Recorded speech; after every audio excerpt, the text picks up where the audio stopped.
Fin de formation pour les élèves officiers de l'école militaire interarmée. Ils ont reçu ce vendredi leurs épaulettes au campus de l'EMIA.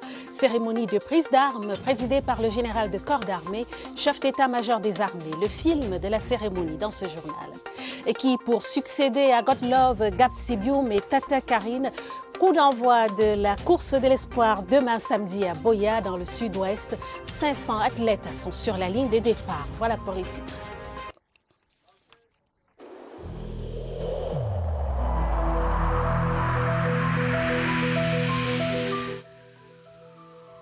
Malgré nos efforts, le Covid-19 a endeuillé de nombreuses familles et provoqué de graves difficultés dans le fonctionnement de notre économie et de notre société.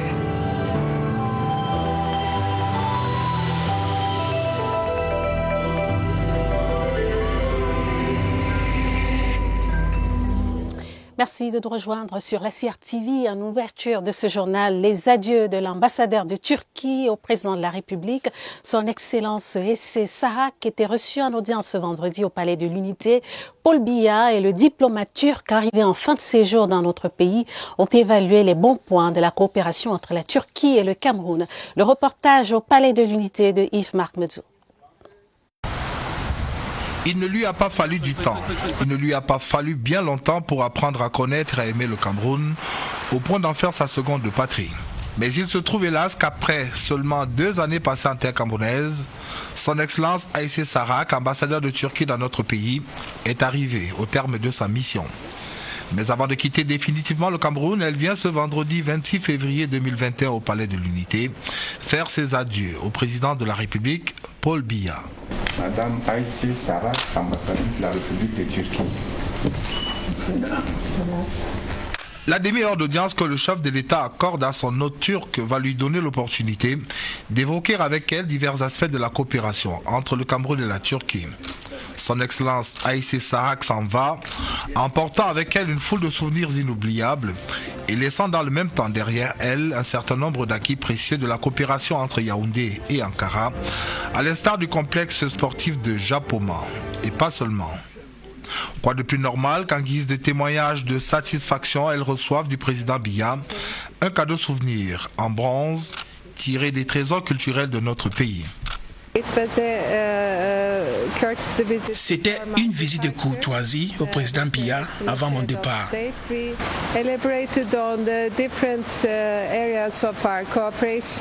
Nous avons passé en revue l'état actuel de notre coopération et notamment les aspects liés au commerce, à la diplomatie, aux questions humanitaires, mais aussi à la pandémie du Covid-19.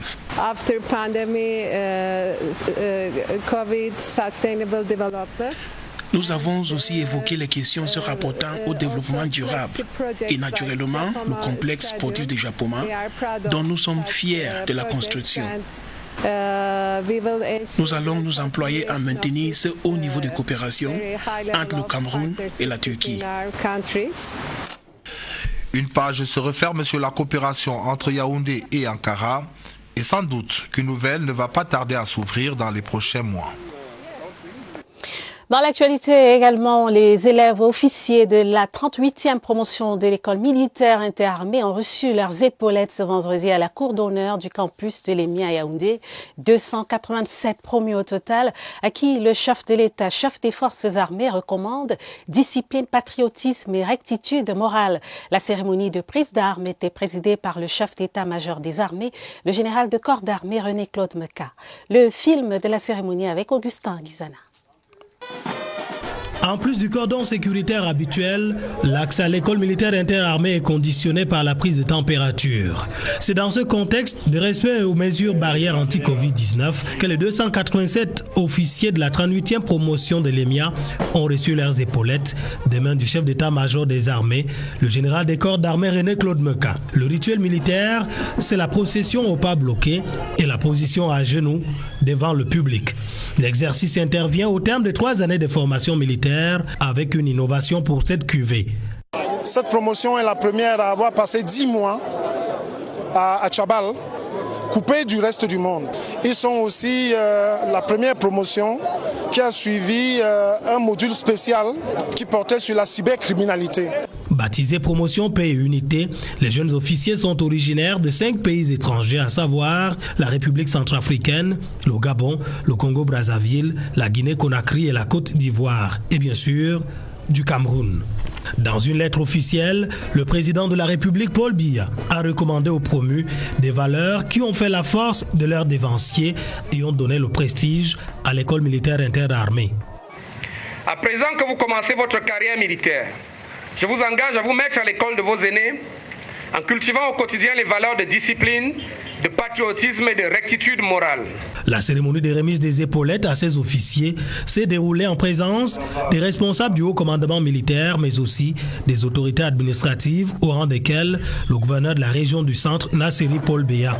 Un défilé militaire au rythme de la musique principale des armées a mis un terme à cette cérémonie. Une autre cuvée de l'EMIA qui fait la fierté de l'armée camerounaise, mais aussi et surtout de celle des familles des promus, malgré le format réduit de la cérémonie. Covid-19 oblige, parents et amis étaient nombreux ce vendredi à la cour d'honneur de cette école d'élite pour être témoins de cet événement exceptionnel. Barbara Pajama. Tout a commencé sérieusement, avec des parents d'un côté recevant des instructions pour se tenir correctement face aux nouveaux officiers. Interdit de filmer les enfants. Mais à la fin, photo à volonté lors des retrouvailles. Bras dessus, bras dessous, ou poignée de main d'homme à homme, avec au bout des lèvres un message fort pour la jeune grande muette. Il va vaciller, on va le bousculer, mais il ne va jamais rompre. Parce que nous comptons sur les populations camerounaises pour pouvoir remplir les missions. C'est ça, c'est ce que je lui dis. J'ai confié à l'État camerounais un cadre militaire.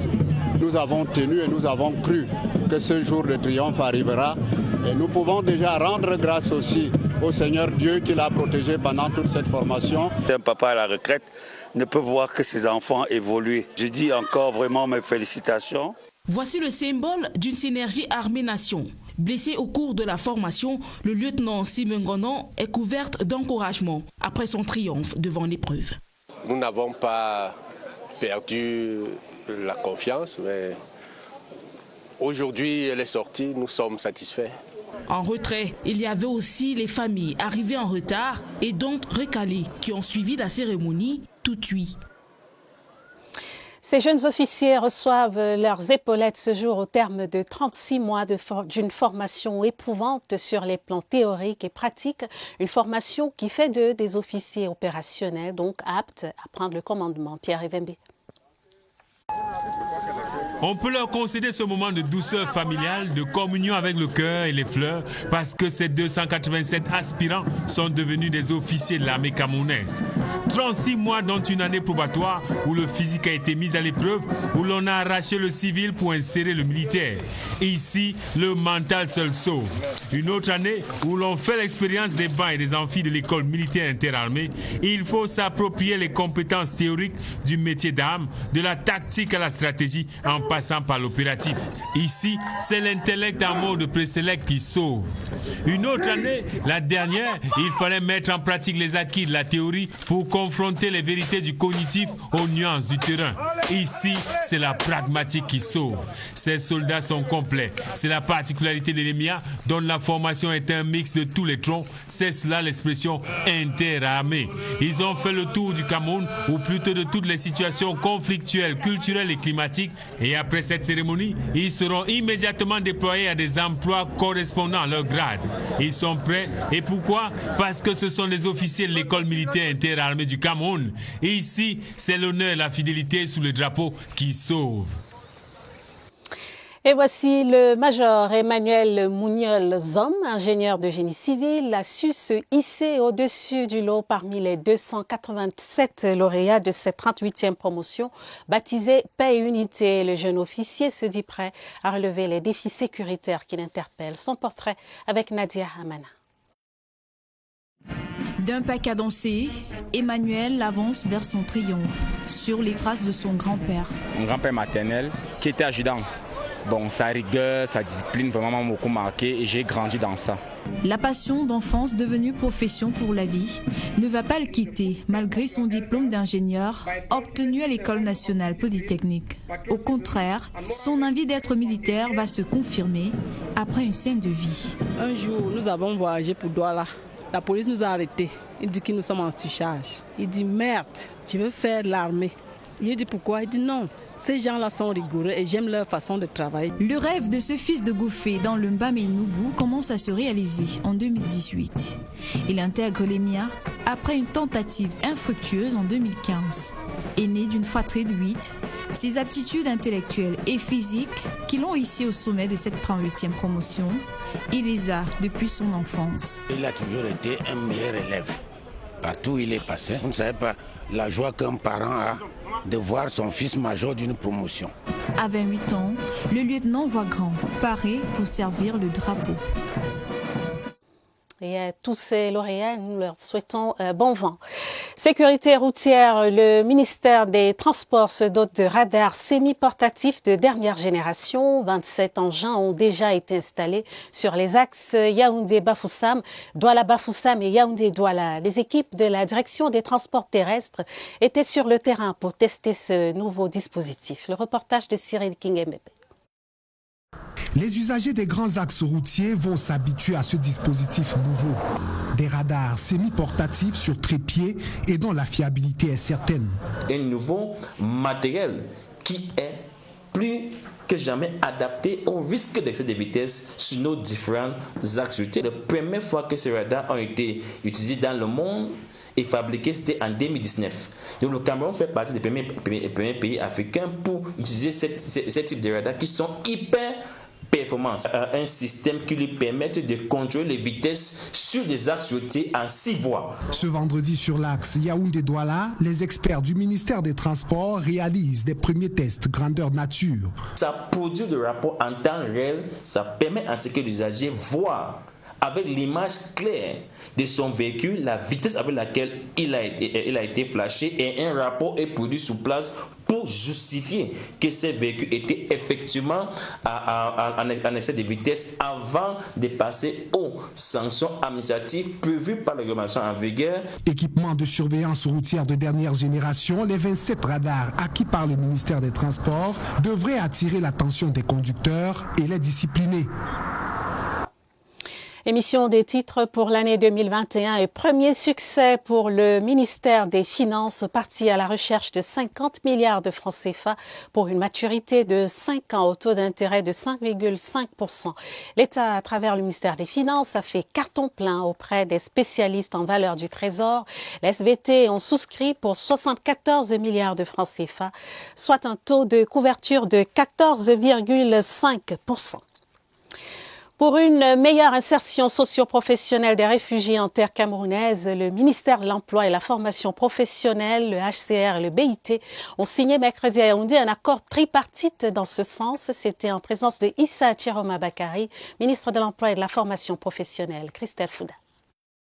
Formés afin de rendre éligibles aux emplois décents les réfugiés en terre camerounaise, c'est l'essence de la convention tripartite ratifiée par le ministère de l'Emploi et de la Formation professionnelle, le Bureau international du travail et le Haut Commissariat des réfugiés.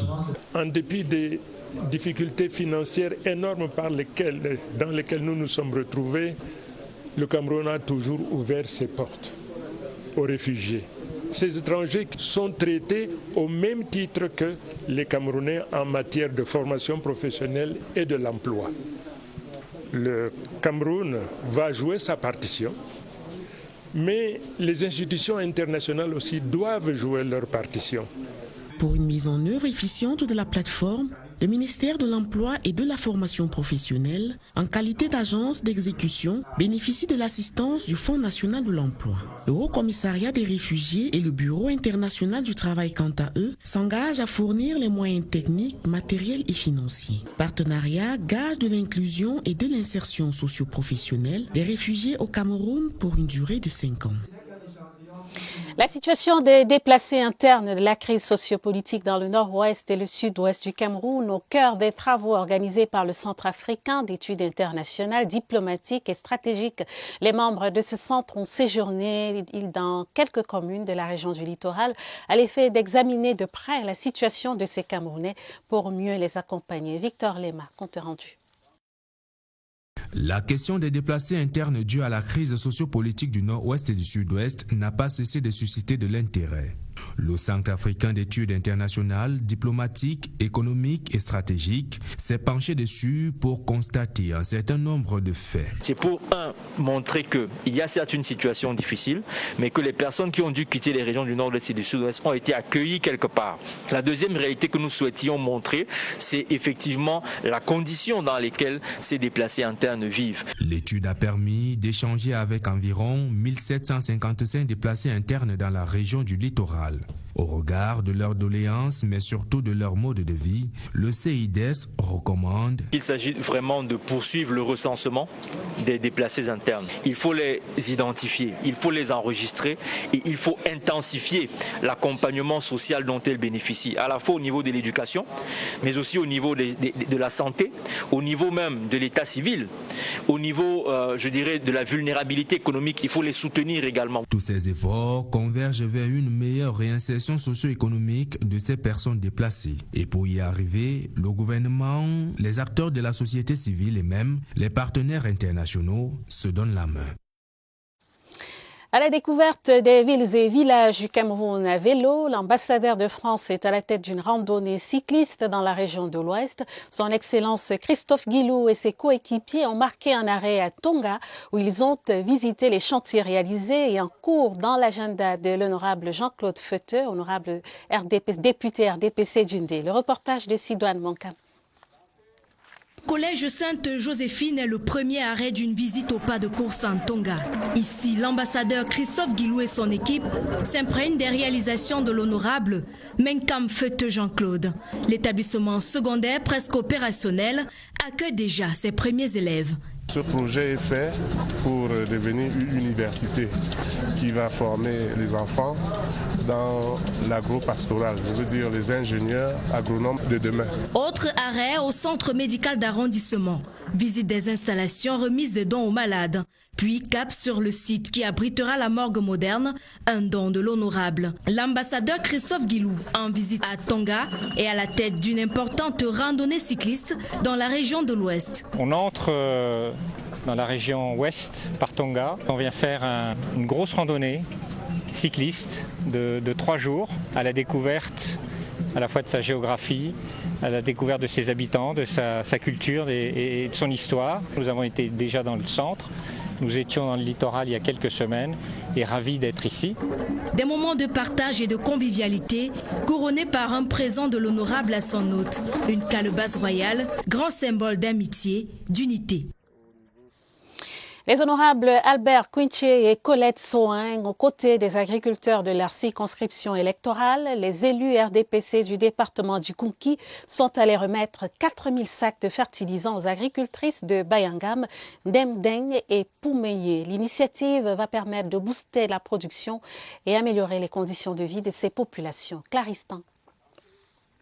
Heureuses étaient-elles, ces agricultrices qui, au cours de leur labeur en cette période de semaille, ont été surprises par la visite sur site des députés Albert Quinche et Colette Soing, arrivés les mains pleines. Pas besoin de parcourir des kilomètres pour recevoir le précieux sésame des fertilisants distribués à 18 villages des arrondissements de Bayangam, Djebem et Poumeye. Après 6 éditions menées par l'honorable Quinche, celle-ci sera marquée par une solidarité parlementaire agissante. Nous avons résolu de faire chemin ensemble. Et parce que nous sommes ensemble, le volume, la quantité distribuée de l'engrais a augmenté, pratiquement de 40%. Nous sommes à leur côté. Autre message d'importance adressé à ces femmes rurales, le respect strict des mesures barrières en cette période de recrudescence du coronavirus. Notamment le port de masques, comme nous, le lavage de mains. Et elles ont bien compris et se sont engagés. Des semences bien préparées et accompagnées, gage d'une abondante récolte en qualité et en quantité. La promotion du multilinguisme au cœur de la commémoration de la Journée internationale de la langue maternelle, la 22e édition, était célébrée ce vendredi. Les festivités à Yaoundé étaient présidées par le secrétaire général du ministère de l'Éducation de base, Daniel Adam Soyono, en présence de Amatou Toumouna, membre de la Commission nationale pour la promotion du bilinguisme et du multiculturalisme. Les précisions de Marlise Zenoambargaou. Un journal parlé, dit par les enfants dans plusieurs langues maternelles du terroir, et ceci avec tout l'accent et l'intonation appropriée. La qualité des prestations est appréciée par le public. Si l'on est parvenu à un tel résultat, c'est grâce aux efforts du gouvernement qui, depuis 13 ans déjà, a implémenté l'enseignement des langues maternelles dans les écoles. Cette journée est donc une occasion de promouvoir la culture à travers les langues maternelles. Dans les écoles normales, il y a des filières consacrées aux langues et cultures nationales qui nous produisent déjà des enseignants. Ce sont ces enseignants qui sont donc capitalisés pour former d'autres enseignants dans les écoles normales, d'instituteurs et produire ainsi ces formateurs qui sont face aux élèves. Le secrétaire général du ministère de l'Éducation de base a donc appelé les uns et les autres à être des dignes ambassadeurs du riche patrimoine linguistique du Cameroun. C'est la seule voie royale pour la suivi des langues maternelles et c'est aussi un atout certain dans le parcours scolaire des enfants.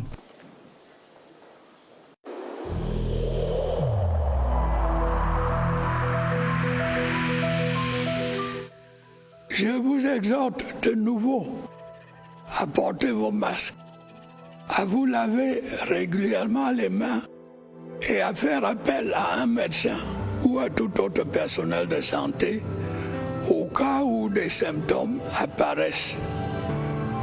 C'est le seul moyen de préserver les vies et de freiner la propagation du virus.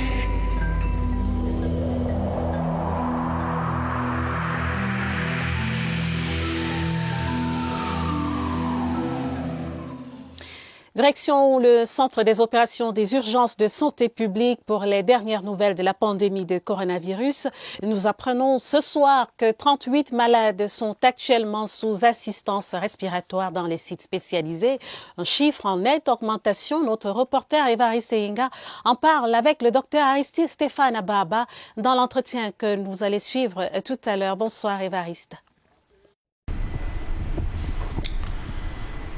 Bonsoir. Le taux d'occupation des lits avait pourtant chuté progressivement après le passage du pic. Il était descendu jusqu'à 1% jusqu'en janvier dernier, puis progressivement il a recommencé à augmenter.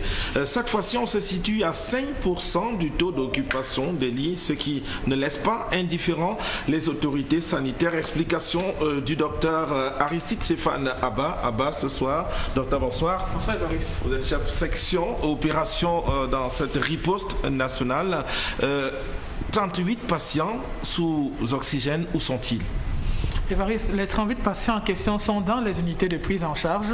Les régions principales sont la région du centre, de l'ouest, du littoral, du sud, du sud-ouest, du nord-ouest et également de la région de l'est. Et comment sont-ils pris en charge là-bas? Ces patients bénéficient d'une prise en charge globale, c'est-à-dire quoi, ils sont mis sous oxygénothérapie à haut débit, ils ont une prise en charge à base d'héparine, ils ont une prise en charge à base d'antibiotiques, ils ont une réhydratation électrolytique, ils ont également leur prise en charge alimentaire est assurée gratuitement par le gouvernement. Donc il s'agit d'une prise en charge globale, Évariste. Merci beaucoup, docteur Aristide Stéphane, pour toutes ces informations. Prise en charge gratuite donc pendant les hospitalisations. Mais cette remontée quand même indique une rupture parce que jusqu'ici, il s'agissait davantage des patients asymptomatiques. Mais lorsqu'on parle déjà d'une prise en charge hospitalière, une prise en charge clinique, c'est qu'il y a des cas sévères. À nouveau, il faut faire attention. Il faut faire attention, Évariste, vous l'avez dit. Merci beaucoup. Merci à votre invité, le docteur Aristide Stéphane Abba, chef section opération de la riposte nationale contre le coronavirus. La Commission nationale pour la promotion du bilinguisme et du multiculturalisme institue la journée du multiculturalisme dans ses services. Le lancement a lieu ce vendredi au cours d'une brève réunion à huis clos, présidée par Peter Mafani Musonge, président de cette commission, Laetitia Onana.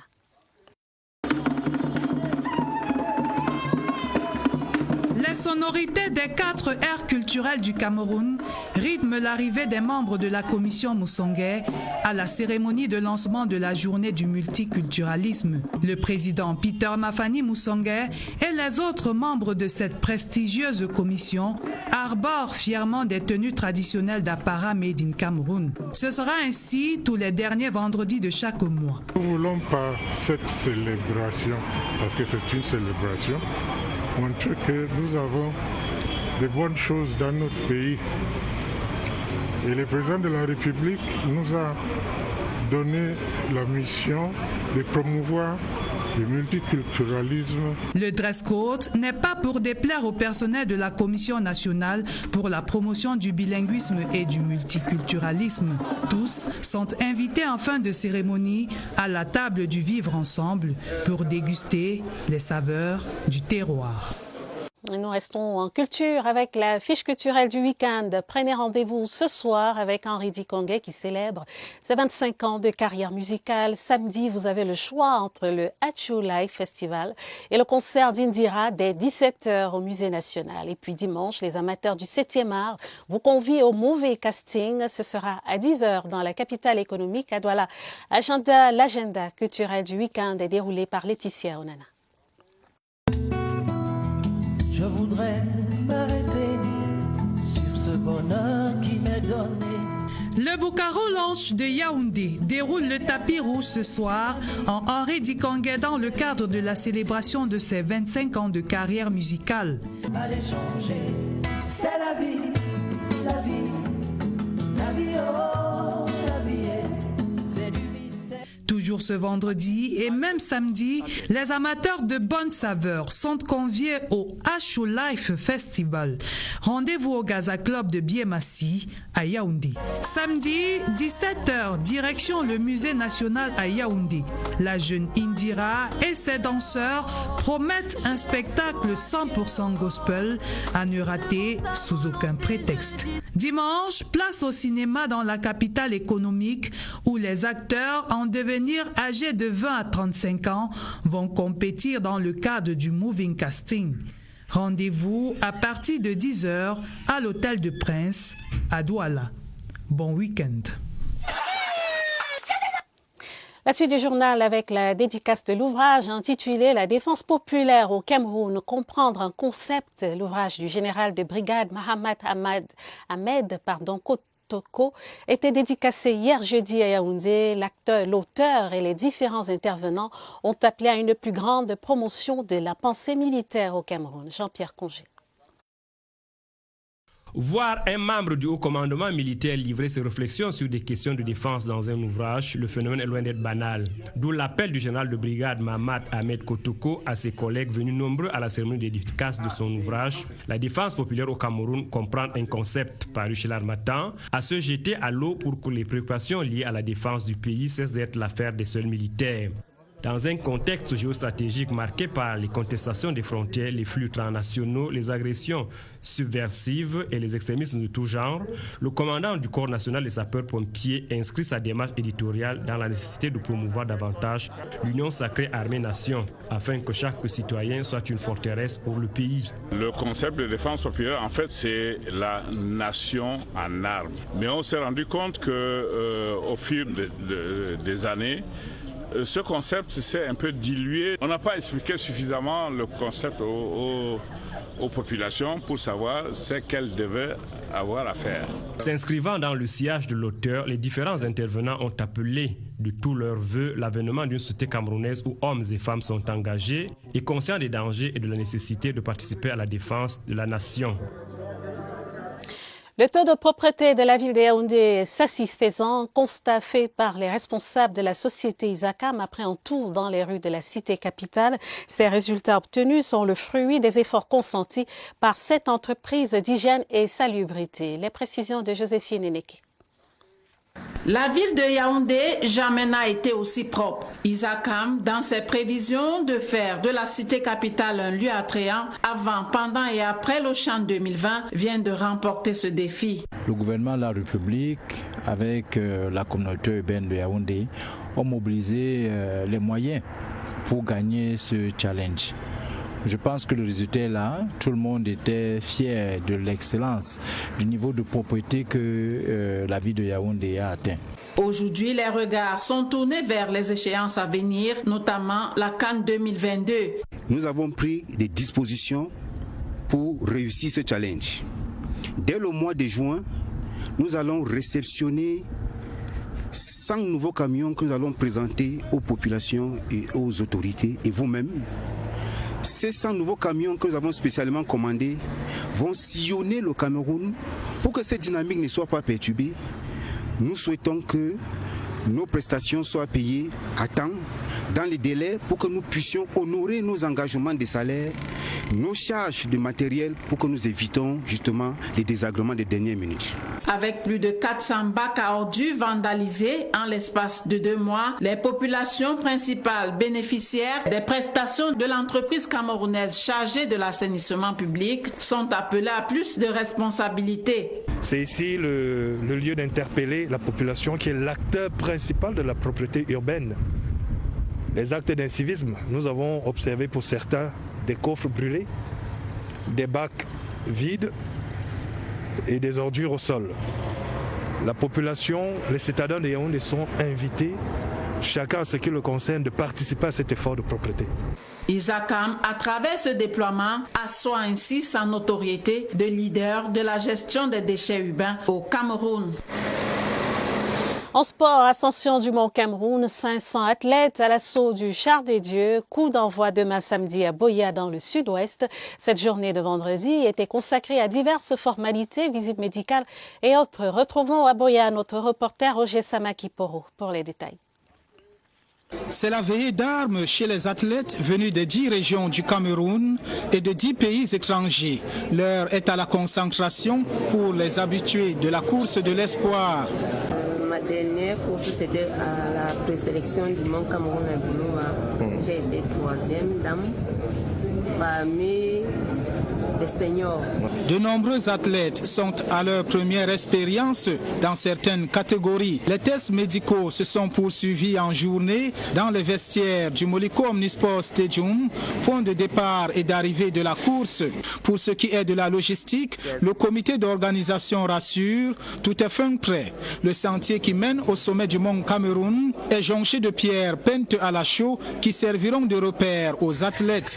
Il y aura suffisamment de bouteilles d'eau pour permettre aux participants d'étancher leur soif. Les forces de défense et de sécurité sont à pied d'œuvre. Les 500 athlètes retenus cette année pourront compétir sans aucune inquiétude. Les organisateurs et les participants veulent réitérer le succès enregistré lors de la dernière édition de la course de l'espoir. Il est question de donner une chance à la paix.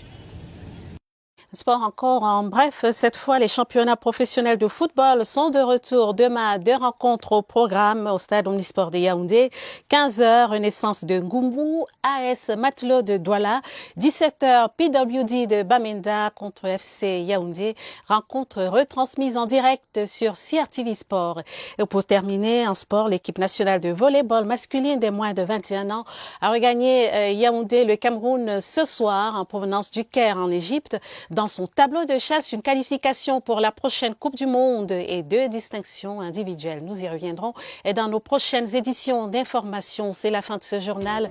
Merci de l'avoir suivi. Cette édition a été préparée avec la collaboration de Sidoine Moncam, Rosine Manga et Salomé Ntiamaona. Prochain rendez-vous avec les formations à minuit. Merci de votre aimable attention. À demain à 20h30. Bonsoir.